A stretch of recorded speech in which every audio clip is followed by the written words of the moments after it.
right, we live in the got flesh now. AK Tha Razorman, live and direct. For those that don't know, yours truly, Sir Classic. We got Miss Loose Lips. What's up? And we are going to be speaking with Mr. AK Tha Razorman today. How you doing, man? I'm blessed, highly favored right now. Wow. Okay. I love it. It's a great day. I see you outside enjoying the weather, no mask on. You're not scared of COVID. Getting all my vitamins, minerals, getting all the natural, organic things of the earth right now. Okay. That's what's up. I love it. I don't know. Let's get into I guess we're gonna start off with the music. For those that don't know, just give us a little bit of insight on those that are watching for how you started. You know, let's start off with that because I know in today's time things change and been out here grinding for some time since we've known each other. So, keep get us up to speed. You know, for those that don't know. Well, it's a very long story. Well, if I could try to just give highlights, you know, I grew up west side of Atlanta. Pretty much had a trap gang called Pimp Squad Click, and from that trap gang, who y'all all know, that took off in the music business, it's T.I., who y'all call him. I call him Tip, you know. And we ended up getting a deal with Atlantic as a group deal. PSC 25 to Life, the album came out 2005. Put us all the way in the game, you know. But we started when we was, you know, back in '97, you know, in the trap, and brought the trap to the mainstream through mixtapes. We created the mixtape down south, the first one to put it out on stage, selling it off the stage, 2001, 2002. PSC in the streets, 2003, PSC in the streets. I'm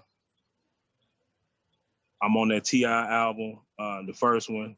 I'm Serious on the song Heavy Chevys, featuring the whole Pimp Squad clique.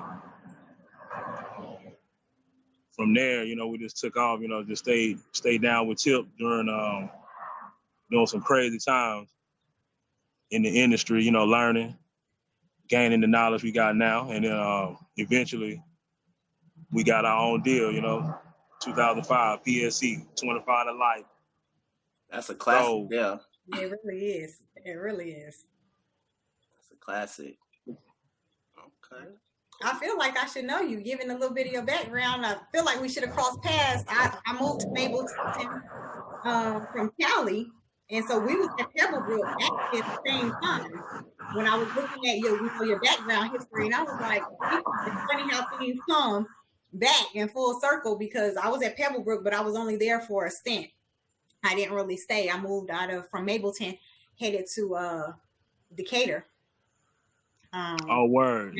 Nah, because I left Pebblebrook about 10th grade. I ended up graduating from Dub, and so I didn't really like Pebblebrook, to be honest. You know what I'm saying? But much respect to all the hardworking people over there. But so I ended up going to Dub. You know what I'm saying? And I was in Atlanta mostly. Yeah, and I didn't talk to Cobb County people. Even though I grew up in Cobb County, I didn't talk to Cobb County people. Got it. Okay. All right. So tell us, since you started out with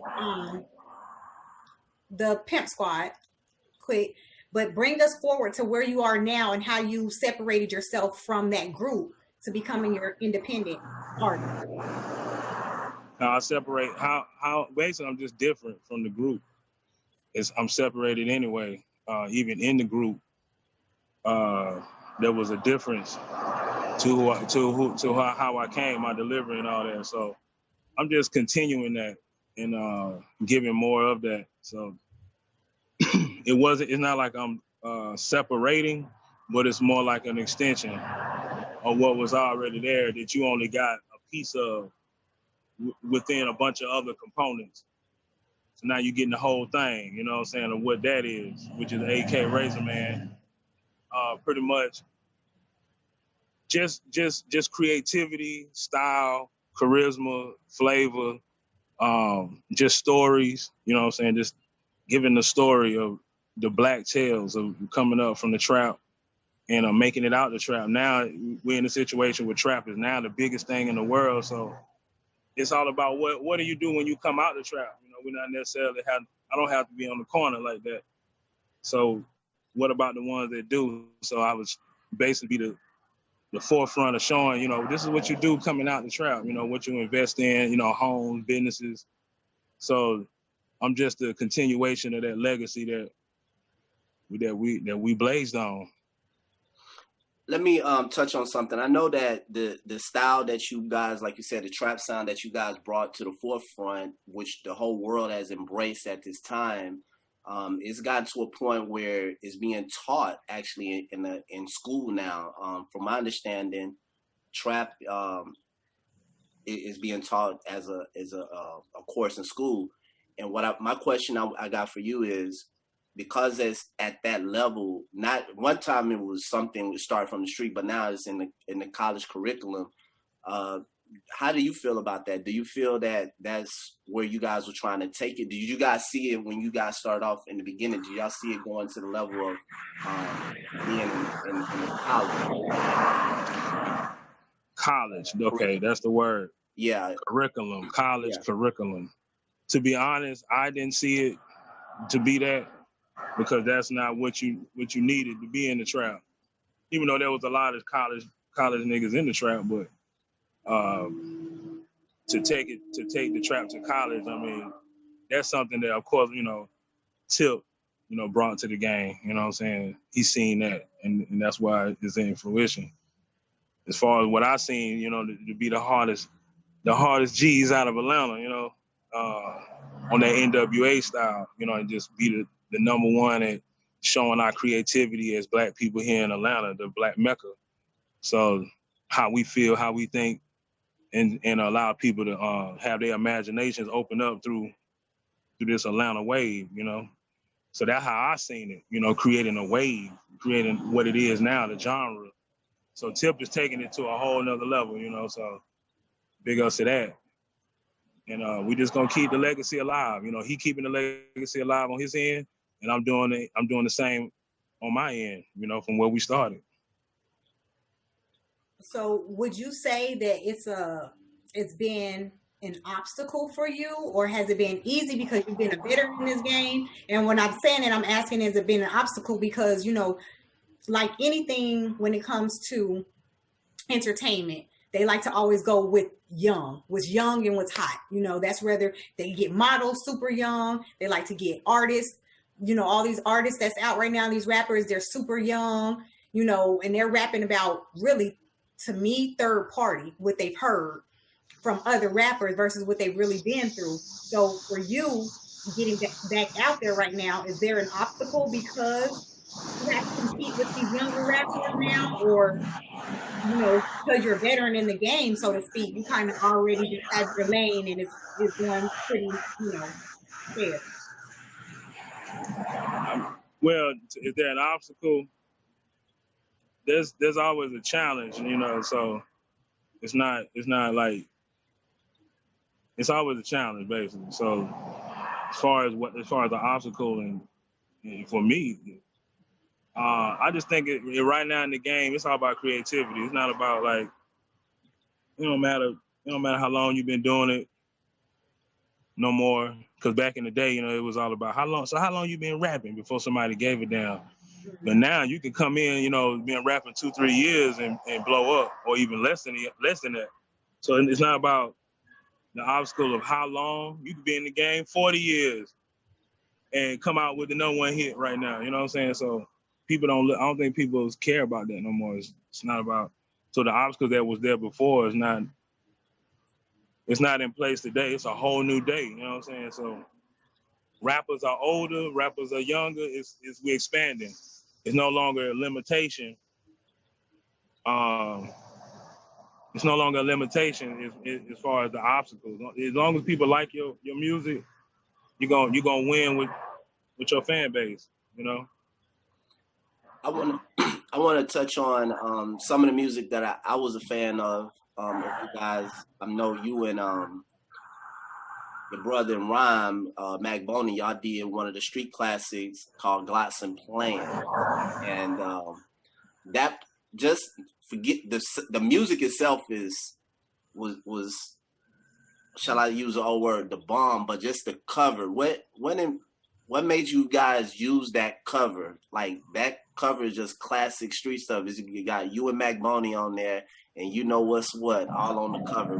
How did you come up with that? Man, that shit just represents the trap, man. You know, just how ratchet it was. You know what I'm saying? We just wanted to show it in raw form. Everybody raw. We wanted to show the raw.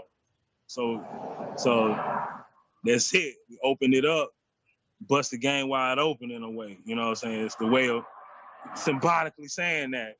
You know what I'm saying? Symbolically exposing and busting it open.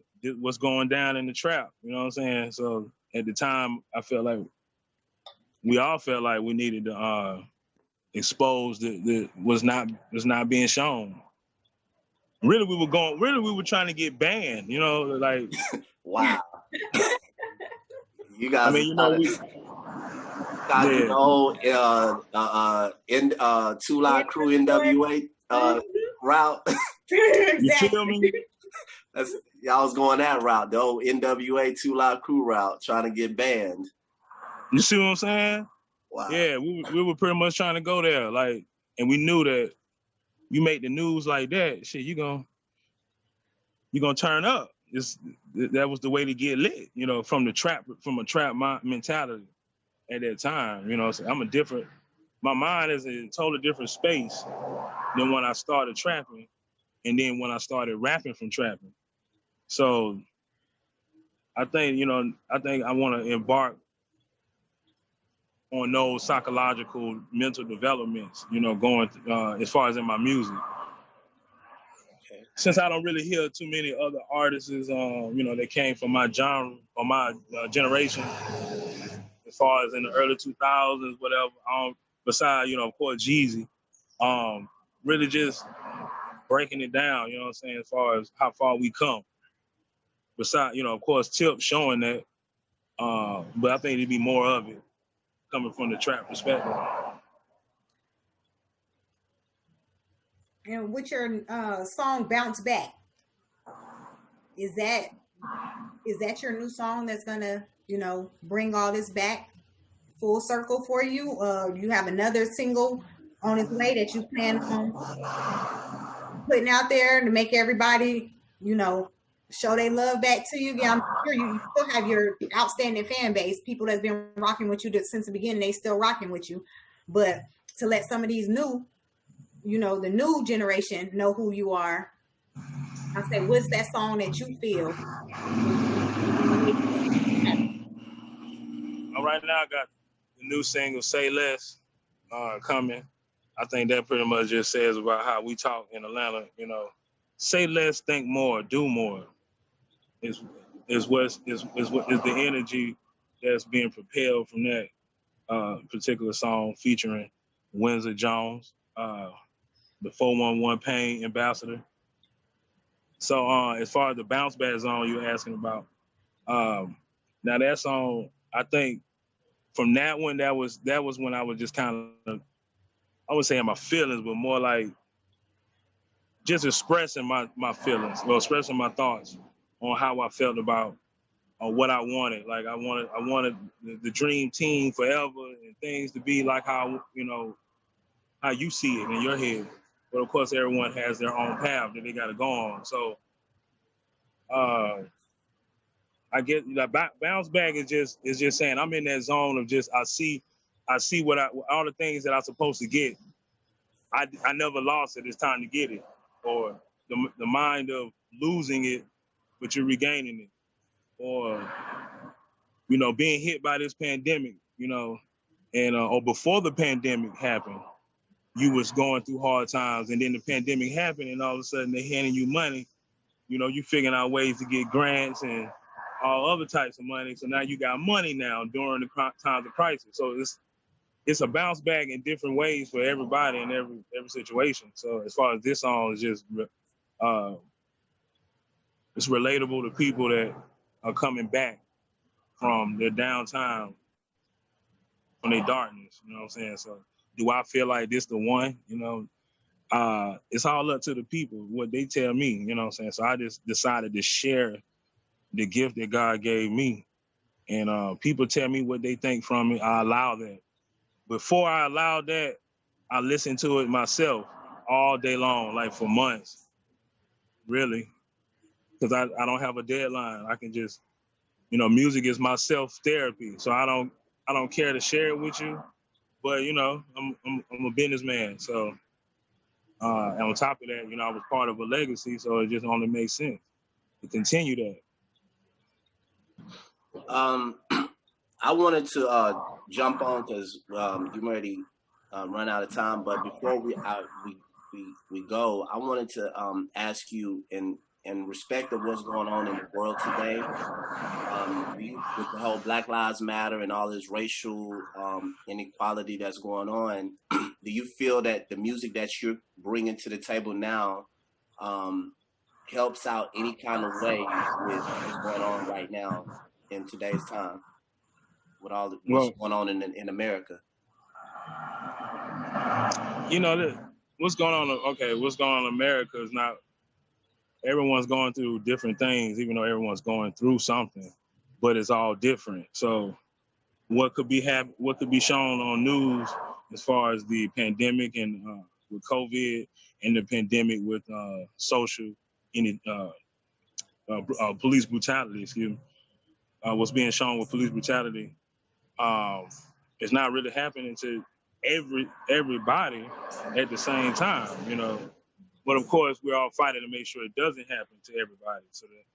So it seems like it's the main narrative when that's not even what's going on in most people's days. You know, throughout their week, they're not harassed or beat up by the police or dealing with. They haven't even been sick. There's people that through this whole pandemic have not even been sick at all. You know what I'm saying? So my music is for who it's for. It's for who it's for. You know what I'm saying? And whatever you're going through, it's to match what you're going through at that time. So if you're not going through a bounce back where you've been bounced back like a million times ago, Right. then you're not in the same. You're not in my space. You probably, or maybe you feel me because you've been in my space before. You might say, you know what, I've been there where he was at, and I see what he got to go through, and the choices he got to make. Let's see what he do. You know what I'm saying? So that might make you, you know, compelled to be drawn into, you know, the message I'm bringing, which is just a message of now more positivity. Because before it was, glocks and plans. You know what I'm saying? It was about making sure niggas don't rob me, making sure niggas don't kill me. You know what I'm saying? Making sure I survive about that jungle, making sure I stay focused. You know what I'm saying? On what I believe was gonna get me out of there. You know what I'm saying? Right. So yeah, I was ready to kill for it. I was ready to kill for my life. And that was that energy that I gave out then, coming out the trap. To make it out the trap, you got to be ready to kill to come out. And now I'm out. So I just want to continue the legacy because I'm alive. You know, that's my existence. This is what my existence gonna bring. So I came back for my darkness, the times where I need to be silent and go the path God needs me to go. Now that he's used me to open, you know, bring light to the trap, because we were the forgotten people at one point in time, or not even the brought up people at all. You weren't even forgotten, you just weren't even brought up. And now it's the world right now. So as far as where I'm at in this music, I just want to continue where I've been at. And I know there's people that would love for me to do that. What they tell me, you know, the people in my circle say, "Hey, K, man, you got too much talent, man, to just sit on it and not share that shit with the streets, like with the people." So, you know, me being a people lover, I just feel like, hey, I'm gonna donate my blessing. That's the way it's supposed to go.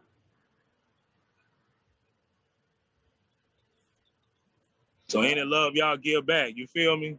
That ain't number love. That's all it is. I'm donating my blessings and you give love back. That's what it is. Amen. Amen. Amen. Well, I want you to tell everybody what platforms to find your music on, how to follow you on social media for those who already don't know and for those who want to get to know you. If you can give yourself a quick shout out on what platforms your music is on and your social media plugs. Okay, you know, for those who can write fast or think fast, y'all go check me out on YouTube, AK Razorman. Y'all check me out on Instagram at AK Lawal PSC. That's AK LAWALPSC. Or you can check me out on Facebook, AK The Razorman. That's THA Razorman. Word ATL. That's also my business page. It's Word ATL on IG. And Up in the Clouds, the movie. That's what I help produce. And I'm also acting, creative writer of Up in the Clouds, indie film.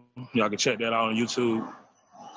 And I got another one coming with my partner, Spud from On to a TV Networks, called this is a dating movie. I ain't gonna tell you yet. It's a romantic comedy. You know, we want to show some skills. You know what I'm saying? Show some writing skills and show that, you know, even though we're single men, single straight men at that.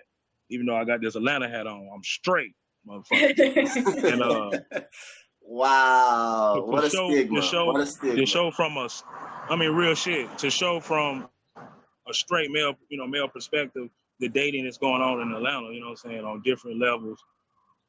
You know, so. I love it. Y'all might need to include me in that because I can tell you, being in Atlanta and being single. No, for real, you wouldn't even know. You would. This pure comedy. If I could tell you some of the stuff I've seen and experienced just from trying to date, I give up. I'm like, nah. You feel me? So we know people in Atlanta relate to that because it's not easy out here. It's not. We're gonna bring you back. I want to talk about more on that on the part 2. We're gonna definitely follow up because I want to talk to you in depth. We're gonna talk to you more in depth about your career with the film, outside of the music. Before we go, I just wanted to say we appreciate you taking our time to jump on and talk to us. And we definitely gonna get, you know, just keep up the good work and let's see. I appreciate it. Yeah, most definitely. I appreciate them blessings. Yeah, we support the growth, the transition, all of that. We're here for it. So we can't wait to see what's next and see what you bring to the table. Oh yeah, absolutely. You know, I'm used to pressure, you know what I'm saying? So I came to bring the pressures. That's right. On that note, everybody, AK the Razorman. Oh yeah. Blessings, people. Y'all make sure y'all stay out of the way and don't be a victim out here. You did? And there you